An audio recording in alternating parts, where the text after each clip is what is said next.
welcome to another episode of Get Wisdom. I'm Brian Kelly, along with Get Wisdom founder and director, Carl Mollison. This week, we're going to look at creators' perspective on human phoniness. Do you ever get the feeling, Carl, that people are not being completely honest or forthright? You know, maybe not putting it all out there, kind of holding back? What do you think? Oh, every day. I think I see signs of that. I mean, we ourselves are being given a disclaimer, you know, because maybe God is phony. Yeah. You know, they don't know. We don't know. I mean, we can't claim certainty about anything, really. We're only flesh and blood. We only have our wits to work with and the information we can garner. So we're doing the best we can. And all I can tell you is this is authentic.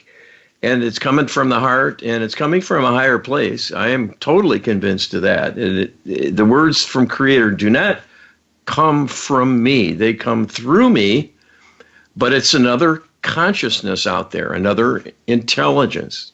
I'm persuaded as well. You got me persuaded, Carl.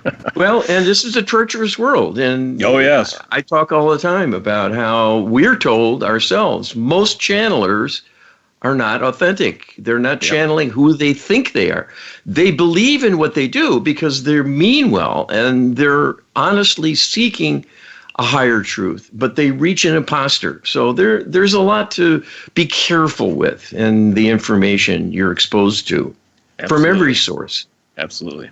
You asked Creator, if there was ever a list of ideals given lip service, but poorly pursued in actual practice, the idea of having an open mind would have to be near, if not at, the very top of the list. From Creator's perspective, how would Creator characterize an open mind and how such a mind would function ideally in this highly problematic world? All right, and this is how Creator answered that question. Having an open mind is a very valuable commodity indeed. It is an ideal and is the routine mode of operation of the light being. To be unbiased, but allowing and waiting until one has input of some kind, a message, a stimulus, an exchange with other beings, and going from there, making a fresh start each time, knowing that energies can change, and beings as well will vary in their focus and intention and their state of mind, so to speak, from one time to another. While there are consistencies and soul characteristics that govern behavior and the expression of consciousness of the light being, it is more uniform in the overall fairness in looking at things in an unbiased fashion. The physical human is quite different. First of all, it is a more limited state of being, and in the bargain is constrained by having built-in defects, being cut off from the divine realm. So the robust intuitive reach of the light being is not in evidence, except to a certain degree by some gifted individuals. For most, it is a marginal experiencing at best. Moreover, the deep subconscious, which is the largest portion of the mind, is completely cut off from conscious awareness. So anything it knows or is experiencing will be completely unknown to the self at a conscious level. And this puts a person at a great disadvantage, often working in the dark, in ignorance, while reacting emotionally to things out of sight and out of mind, functionally speaking. This invites all kinds of maladaptive strategies to overcome the struggle in some way, to make it tolerable, and to get by without digging a hole for oneself, or being embarrassed by being put on the spot, and not having a full possession of self-control and poise when one's inner emotional state of being could be in quite a degree of turmoil. But not being understood, it would be embarrassing to bring this up, and there is really nowhere to go to get meaningful help. Any kind of therapeutic intervention will largely miss the point, other than the aftermath of the experiencing, to do some hand-holding and reassurance, and perhaps to suggest some coping strategies. But the therapy will not get at the deep issues giving rise to the emotional difficulties to begin with. This state of affairs greatly encourages people to wear masks, to adopt a persona to represent themselves as being more capable, more together, more accomplished, and to cover up their own perceived shortcomings. After all, they seem vague and ill-defined. So even though there might be a significant struggle and deficit that results, it cannot truly be described in a meaningful way to an outside party. So people will have to put on a happy face to avoid awkward questions or being judged in a way they cannot truly defend themselves and hold their own when they are unable to even understand themselves what is wrong. You are all walking wounded and are vulnerable. And while this is quite variable, with some being very resolute and strong-willed, steady and firm in their convictions, others may be an emotional wreck, highly oversensitive and fragile, to the extent they might wither during a simple question and answer exchange with someone wanting to get to know them. So we would say that most phoniness is not done for personal gain in an attempt to manipulate other people to obtain an advantage in some way, to fool them or exploit them, but more of the opposite, to defend and protect the self from outside scrutiny and criticism. People highly value their reputation, and rightly so, because that means a lot in society. People are quick to judge others, and if there is a perceived weakness or one that is self-admitted, that may cause others to, in effect, shun them, simply feeling uncomfortable and at risk themselves in being involved in some way in that person's life. So there is much at stake, even to the extent of remaining an accepted member of a social circle and keeping up appearances. This will continue as long as people remain a mystery to themselves. What is needed is much more healing to be done, deep within the subconscious level of the mind, as well as repair of the large amount of karmic baggage people have accumulated for many, many lifetimes of difficulty, struggle, suffering, and failures, where they have been wounded or wounded others, or both, and carry the scars and still open wounds. Until that healing is done, people will need a crutch to lean on and a public image, like a fake passport, will give them an entree to society to help them get along and to survive. You know, the phrase that stood out from this was people adapting maladaptive strategies. I thought that was a particularly good term to use. Yes, and this is a difficulty that plagues everyone. We're well aware of it. We're studying this. We've studied it for a long time, and we've discovered things about the mind science still doesn't know yet, and that's this deep subconscious problem. Yes. And we have an answer, we have a solution, and we offer sessions through our website about this. This is a new thing. I didn't think about promoting this in the show today, but we have a means to channel the deep subconscious. So we can talk to the deep level of a person's mind and bring in a healing process of trauma resolution that is used routinely by psychologists on the upper levels, the upper reaches. Right. But not able to get down deep. So just to let you know. Yeah, absolutely. You ask creator, having an open mind can seem unappealing to some because it suggests a childlike vulnerability. Children are clearly much more open-minded than adults, and anyone with any experience around children knows how gullible and quick to believe anything children can be. How much is adult closed-mindedness a direct result and compensation for the vulnerability experienced as children? All right, and Creator tells us, here we are getting to the heart of the matter through these excellent examples. So we would say that the contrast between the young and the adults who are less open-minded is a direct function of how much trauma they have endured in the course of their life through being put on the spot, being subjected to stress, being expected to perform, and fearing the consequences of failure, and perhaps enduring failure again and again, even in their struggles to learn and be accepted by their peers and adults overseeing and judging them, like parents, teachers, and eventually supervisors in a work setting oftentimes. Children, being inexperienced and also cut off from awareness of their history, are very much akin to a blank slate, at least in what the conscious level of the mind knows and has to work with. There is a natural trust most children exhibit if they have been nurtured as infants and will think the world can be a friendly place, unless there is a bad experience unfolding in the moment to show them otherwise. This makes them easy to work with, but also easy to manipulate, and makes them vulnerable to learning bitter truths when eventually they are challenged, confronted, or attacked in some way unfairly, and find out about the reality of evil in the world, and that when it strikes, there may be no one who can truly protect them.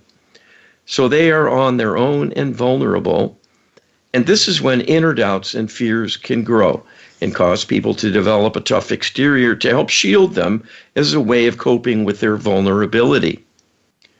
People greatly fear shame and humiliation from being judged by their peers.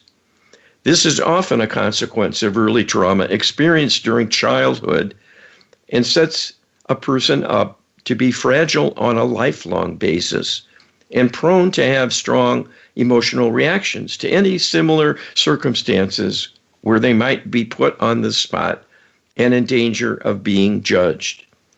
This can be extremely limiting and will often have a negative impact on career attainment, because people will be too fearful to take risks, to engage in things like public speaking, where they're putting themselves on the line and open to criticism, and must have the wherewithal to be confident and think on their feet and be an effective advocate for something without their emotions causing them to choke and lose their train of thought or be unable to recall key facts and figures needed to marshal an argument or the defense of a proposal, for example.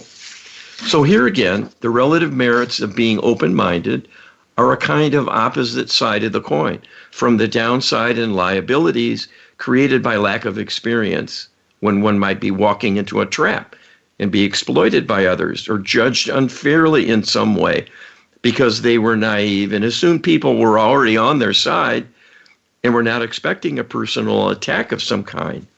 And when that happens, may be shocked and wounded in the bargain. Over time, they will close off and close down, given enough wounding, to simply protect the self and survive. Here again is a healing need that could be extremely valuable if done effectively. You know, it's interesting.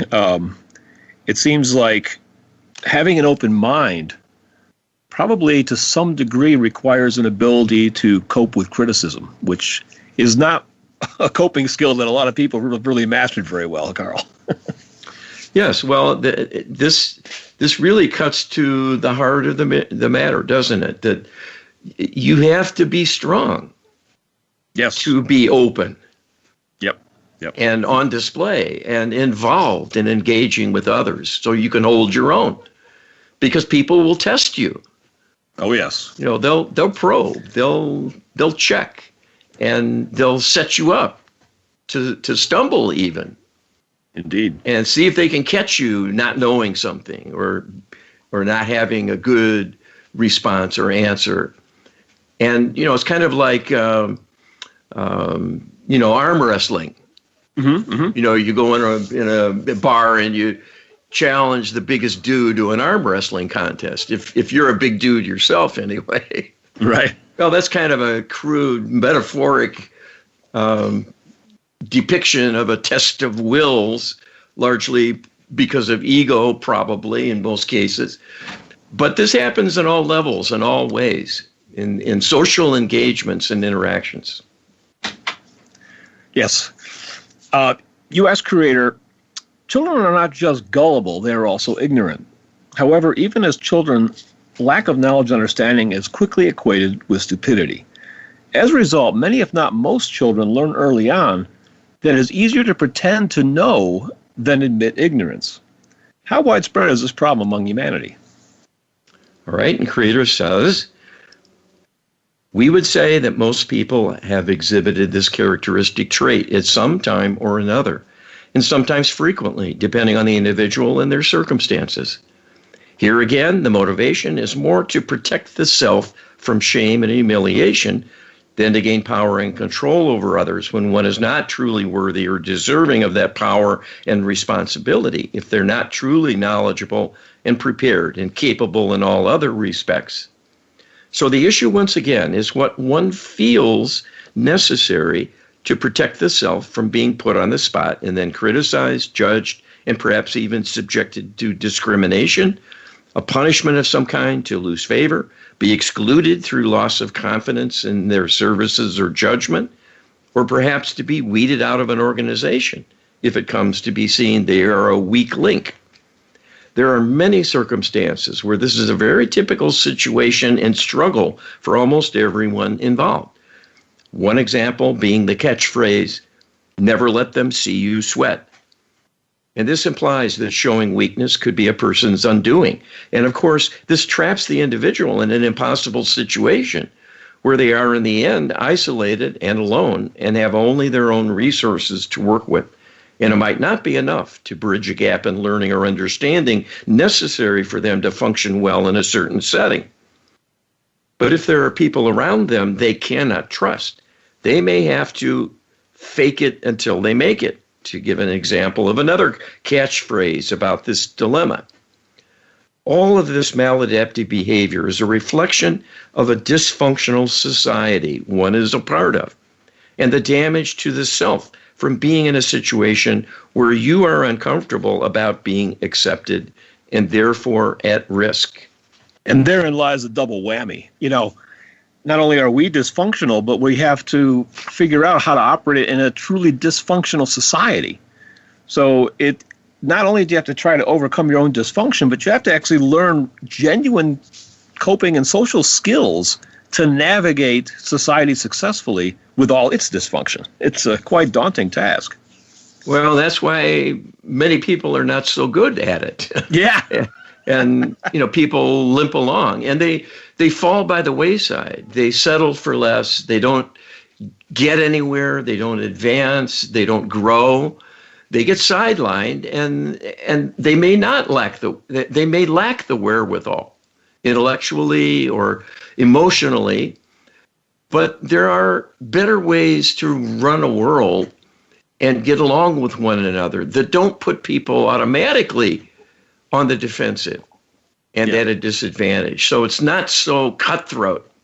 Absolutely. Yeah, we all are struggling for sure. Many of us at different varying levels and have different struggle at different intensities. I know I struggled, as a child myself, and I personally overcame a lot of it by doing a lot of self-help, and I have a whole library of self-help books. So I made it a mission to try to get skills to cope, but I look back in awe at the amount of work I did and realized that most people don't even do a fraction of that. And I don't blame them because it was a lot of work. It took a massive amount of my young adulthood to overcome some of this stuff. It seems like that shouldn't be that way. Well, and when people get discouraged, they won't take on that kind of project on their own. Right. Yep. They don't have the resources to get the materials to work with, let alone have the confidence it will pay off eventually. Right. Well, speaking of materials to work with, check us out at getwisdom.com. We have lots of such materials, including our prayer book. Get that, getwisdom.com/prayer, and learn about the Lightwork Healing Protocol at getwisdom.com/LHP. And we'll be back with more on human phoniness right after this. Welcome back to the second segment this week's Get Wisdom. With Get Wisdom, we like to explore disconnects. And one of the big disconnects is people not putting themselves out there in a straightforward, honest fashion, holding a lot back. And we're kind of digging into the reasons why that might be so, Carl. Well, and there's dark sides to this as well. People have dark times. They have struggles. They have challenges and failures, setbacks, sometimes small and short-lived, and others can be lifelong and debilitating and even fatal in the end in shortening one's life. Sure. But we're also being manipulated as if we didn't have our own selves and our own foibles as being enough to worry about. Exactly. So we need to get into this. Oh, boy. You ask Creator, how much is the fear of being ostracized, victimized, and exiled a contributing factor to being susceptible to mind control manipulation? Right? And this is what Creator says. Here again, we would say that oftentimes people are their own worst enemy. Inner weakness leads to all kinds of distortions of thinking, and the feelings generated cause actions that are not always in a person's best interest. The need to survive is a strong inner instinct, but one must have the wherewithal to deal with adverse circumstances and the pressures brought to bear by others. So having strength within to stand strong and be willing even to take risks will only be possible with inner confidence of one's ability and a willingness to take a risk by taking responsibility and accepting a challenge that puts them to the test, so to speak. That is a great way to get noticed, to obtain not just praise, but growing confidence by those at a higher level who will be in a position to reward the individual in some way with greater compensation financially or through a promotion to expand their career in meaningful ways. When there are doubts and uncertainty within, that lack of conviction makes a person more vulnerable to manipulation. If they are being programmed within a deep part of the mind to believe certain things, follow certain recommendations, if this is done to give the impression they will win favor, they will gain a benefit, and that following that path will bring rewards, this in effect solves the dilemma in the moment brought about through their personal uncertainty and lack of confidence that will often leave them on the fence and afraid to act in one way or another. Mind control manipulation to program people essentially pushes them off the fence to one side or another. It may be a side they are naturally inclined to be on, but always the instructions will be to foster moving in a direction that will serve the darkness in some way and ultimately backfire and cause a problem. That is why it is done in the first place, to make people do something not in their best interest, but it will be couched in those terms. There will be false promises or a partial justification that highlights a short-term gain of some kind that acts as a kind of reward, even though the interlopers know over the long term there will be damage that accrues, and eventually the person will suffer following these orders given surreptitiously. After all, most of the time, the subliminal programming is done to encourage personal inclinations on both sides of an issue. So the natural bias will be rewarded in some way with encouragement that to people with the opposite bias will see as not a reason to embrace the thinking, but to attack those holding the view. This is cleverly done. So there is a reward for people in both camps and will encourage them to ramp up their passions to embrace their side of the argument and vilify those with an opposing perspective. This creates ideal circumstances to divide and conquer by getting warring factions going.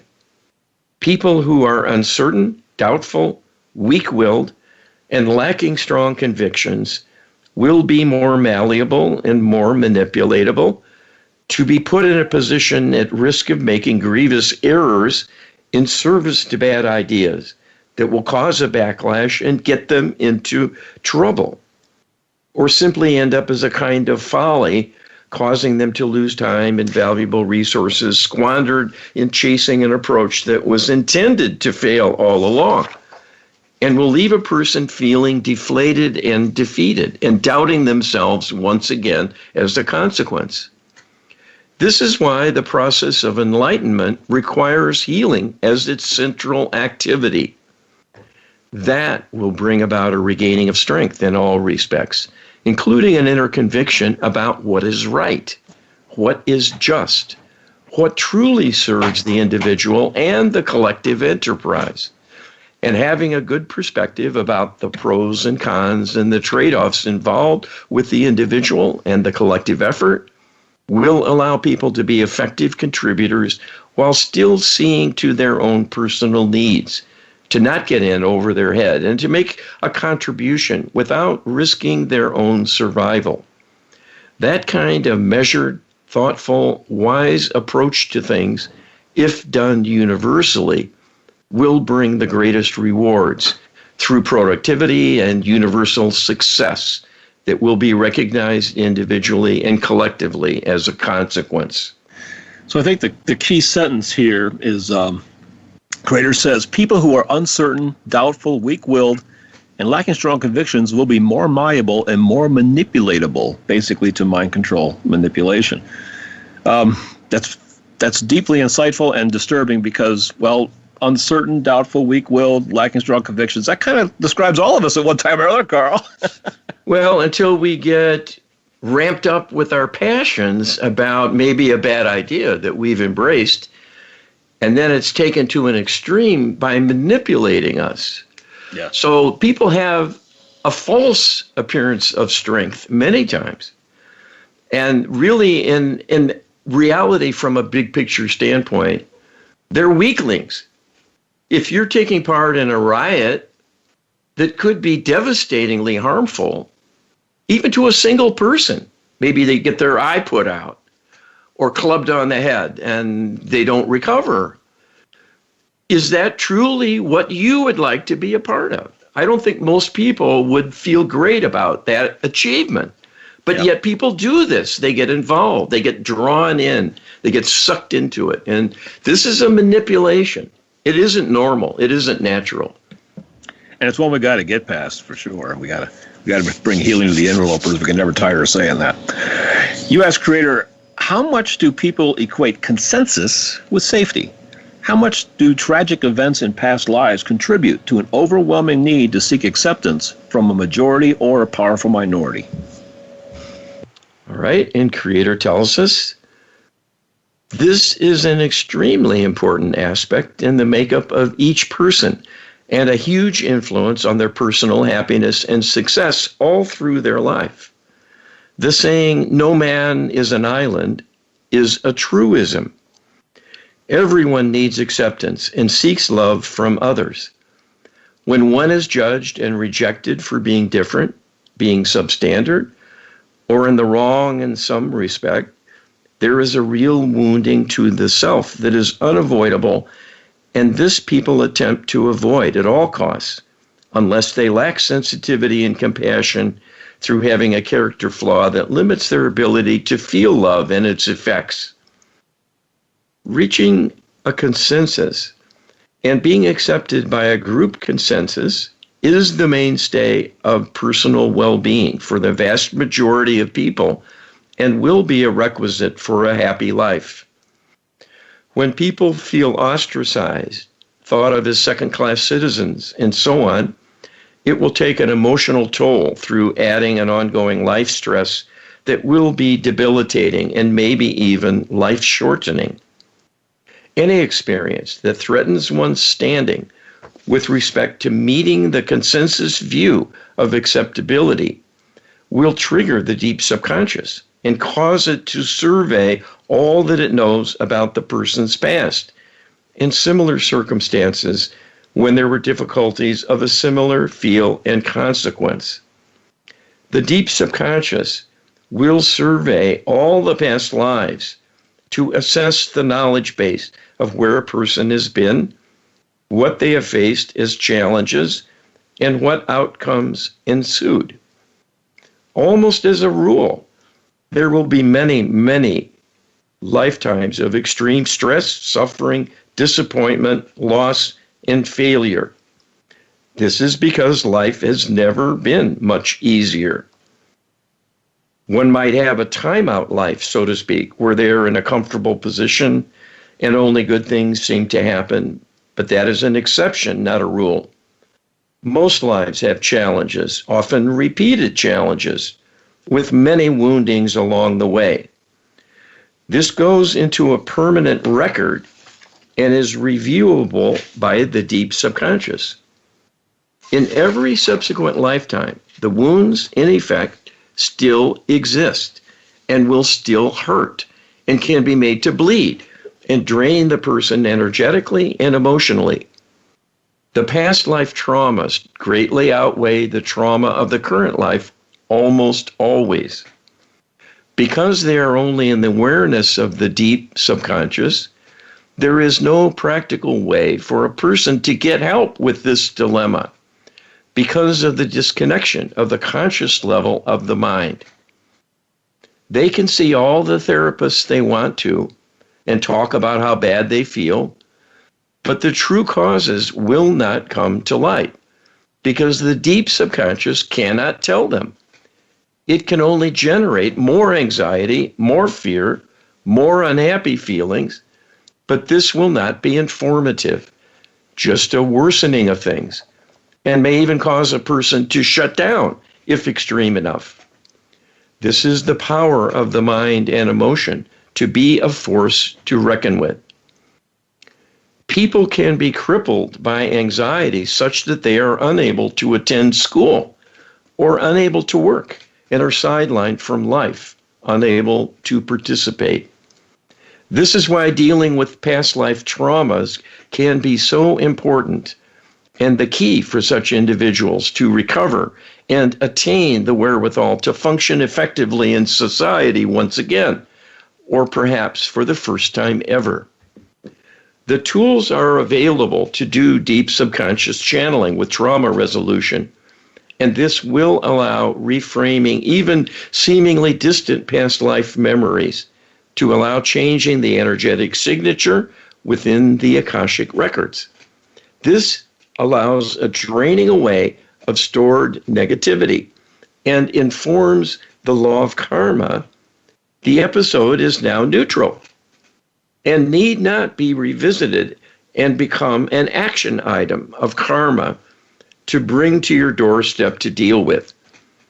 It is settled once and for all, and is a tremendous blessing when this healing can be provided.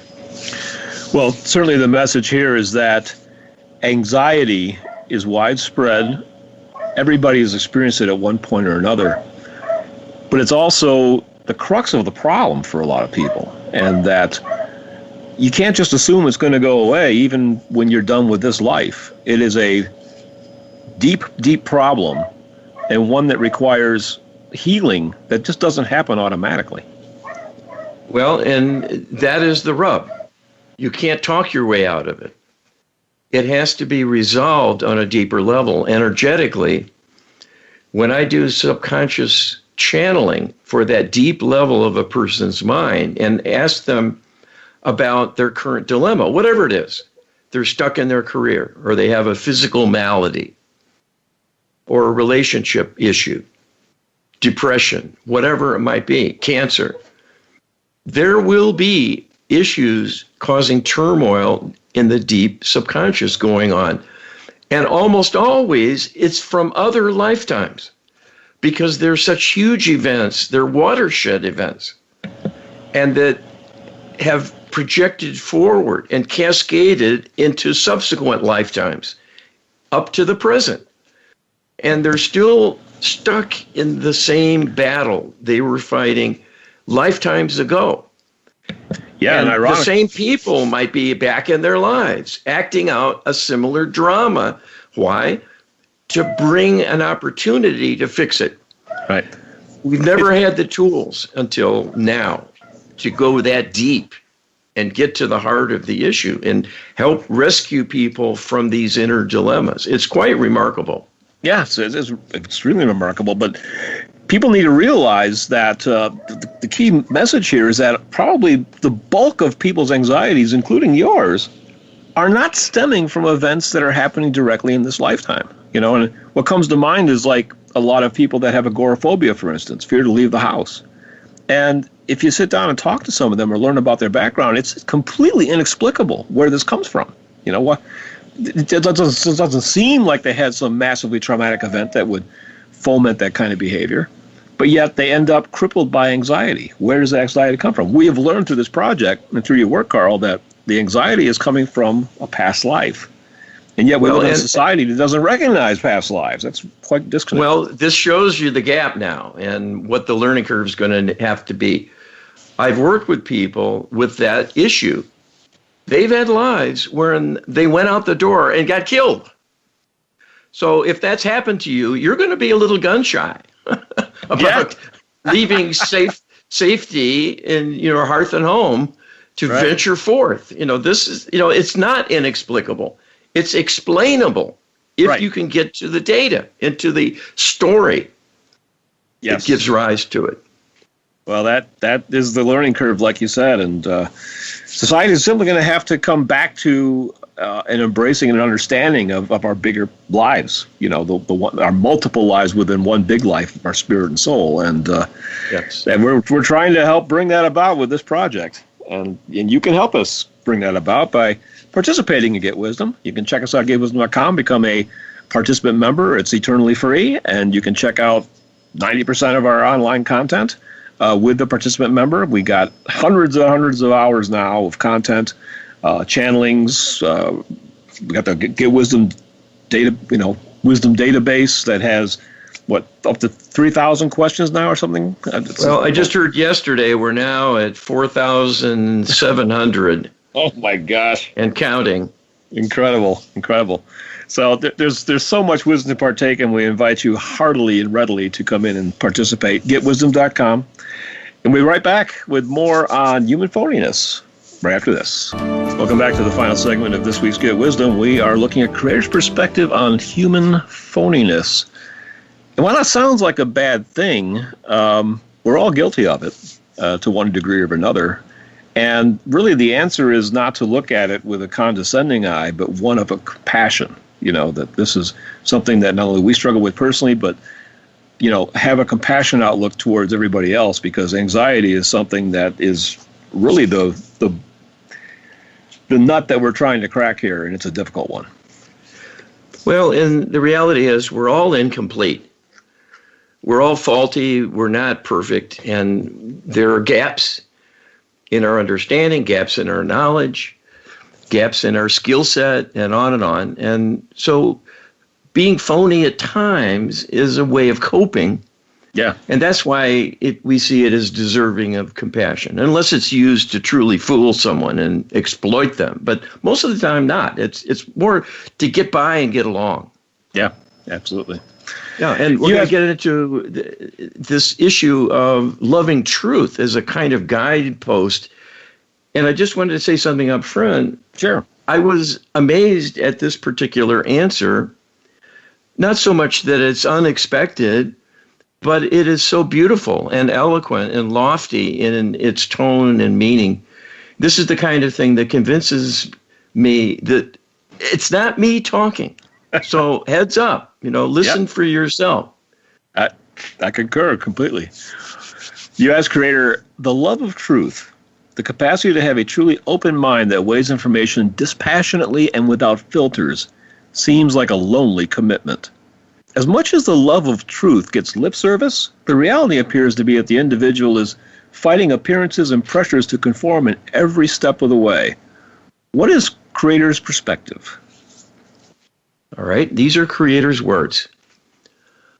All too often, embracing the truth, if it can be seen accurately, may require holding within a divine perspective and to be in divine alignment in the doing, being in some cases an imperative for it to even happen. In most cases, people cannot see the truth because they live their lives seeing things through a kind of filter, a distortion of thinking and perception from inner false beliefs about the meaning of things and the implications, and about themselves and their place in the world, and on, about the various aspects of their day-to-day lives. In a sense, people see an aspect of truth, but may see somewhat differing aspects about the same matter at hand because they are looking from different perspectives, different agendas, different experience bases, and differing degrees of personal involvement, and whether they have a vested interest in the meaning of what is taking place, and the direction things are heading and how it might influence them personally. This creates all kinds of inner bias in how one sees the world, interprets what happens, and formulates an action plan if a response is needed or appropriate. It is very much the case that a group of individuals witnessing the same occurrence will view the truth about what they see somewhat differently, and Creator will have yet again a different truth, in our perspective being much broader and able to see the larger picture always. So in a sense, the valuing of truth is an exercise in divinity, and the process of enlightenment, a return to truth in a more absolute sense than before, through gaining knowledge and wisdom to have a broader perspective and a deeper understanding of all the factors involved, or at least more of the factors involved, so one can temper one's personal motives and agenda with an appreciation of the broader meaning and impact on others and adopt a more balanced view. And that is quite characteristic of divine wisdom, that it includes all in the discussion and considers the needs of all, even in the smallest details, as is necessary to have the ultimate fairness in any and all decisions affecting deployment of one's energy, because that will determine the outcome and consequences, perhaps, for many, many others, in addition to the self. There is wisdom in thinking about things from the perspective of asking, what is Creator's truth about each particular dilemma, if only as an exercise to help broaden personal awareness and be a good reminder there is more than the self involved always in everything that is seen and experienced by an individual. There are many interdependent lives and souls in action always in everything that takes place. And as we have said a number of times before, your thoughts and actions affect, at least in some small way, the entirety of the universe. That is both an example of a higher truth, but also the implications of the existence of higher truth.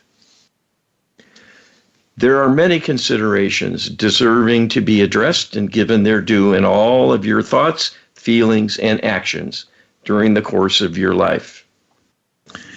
You know, interesting revelation here was Creator equating enlightenment with the capacity to love the truth, appreciate the truth, perceive the truth of all things at all times, I guess.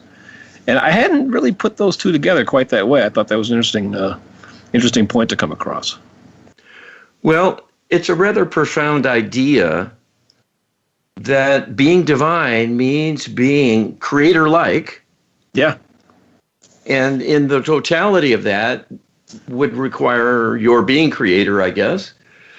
We're not going to reach that level of capability, but we can do better than we do normally as a physical human, which is the point of the current exercise, to learn about negativity.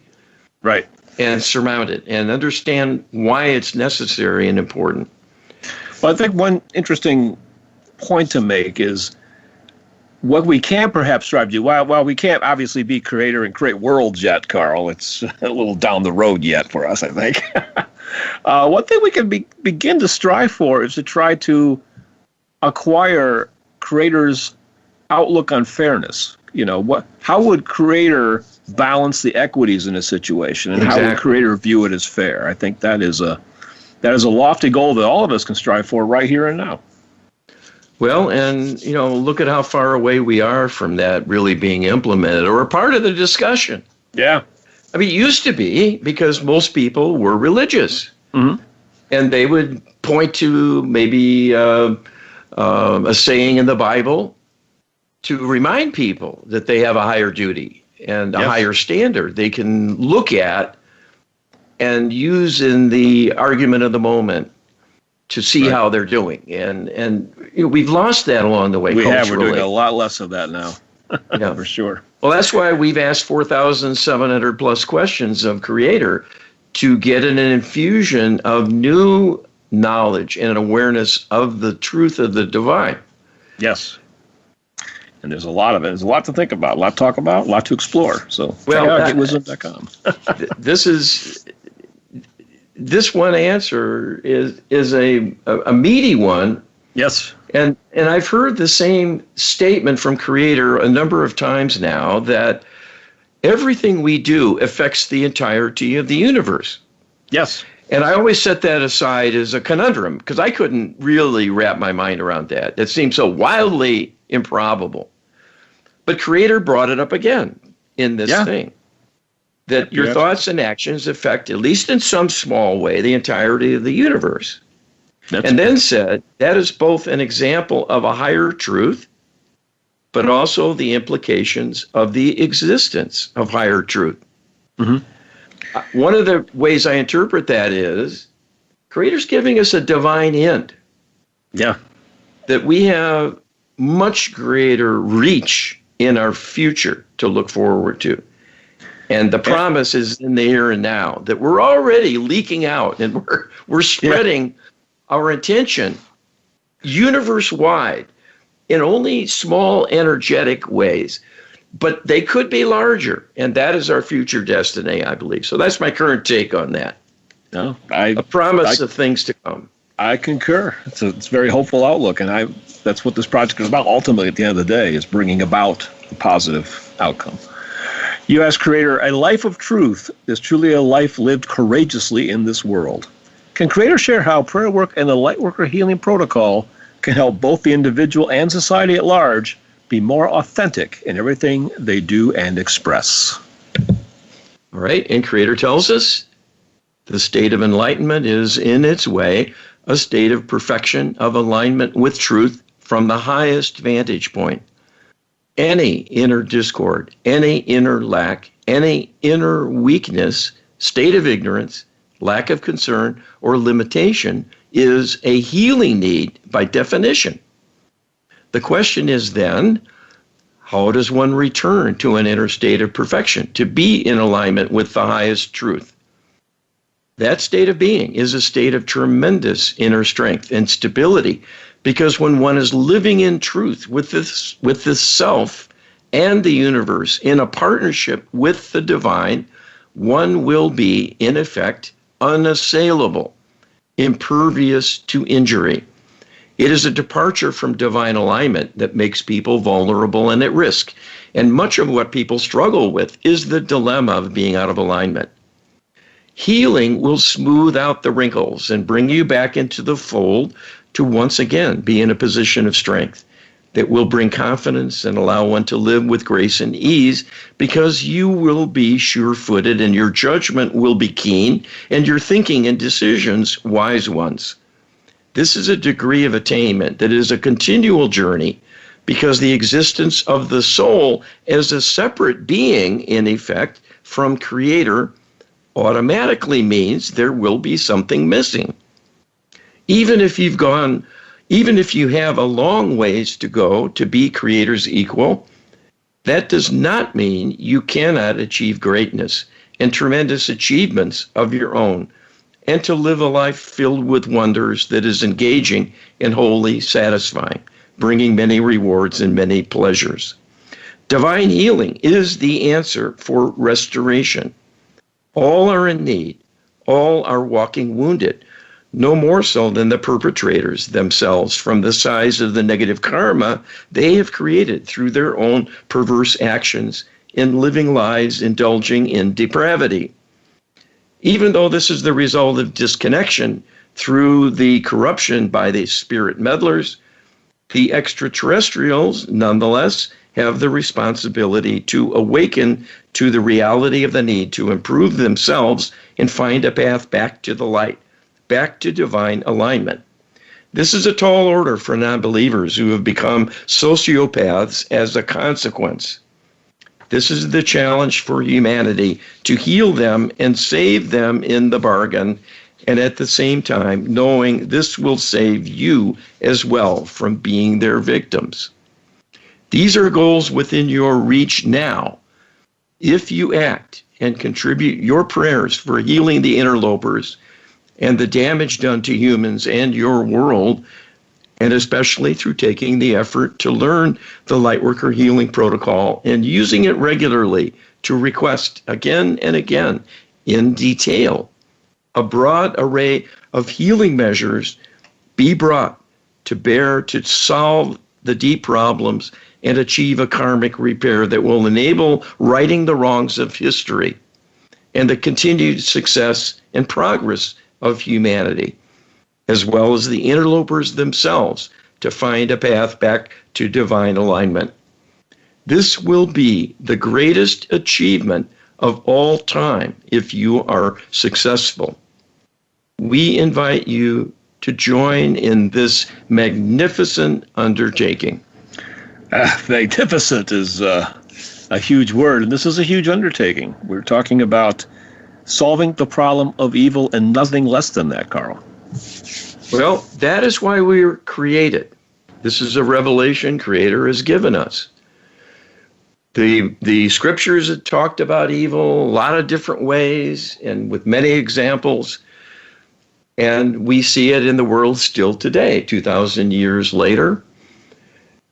But never knowing this is our problem. You know, we've been waiting for God to fix this. We're God's answer to the problem of evil. You get that one. And that's a message that's you're only going to hear through Get Wisdom these days. So we're trying to get that to a bigger audience. But it really makes sense to me when I first heard it that this is our problem to solve. It makes all the sense in the world when you look at the way the world works. Well, it's a problem of the physical arena, the physical plane of existence. So there needs to be boots on the ground in the physical. Exactly. Not to have the maximum greatest being of light swoop in and just fix it all.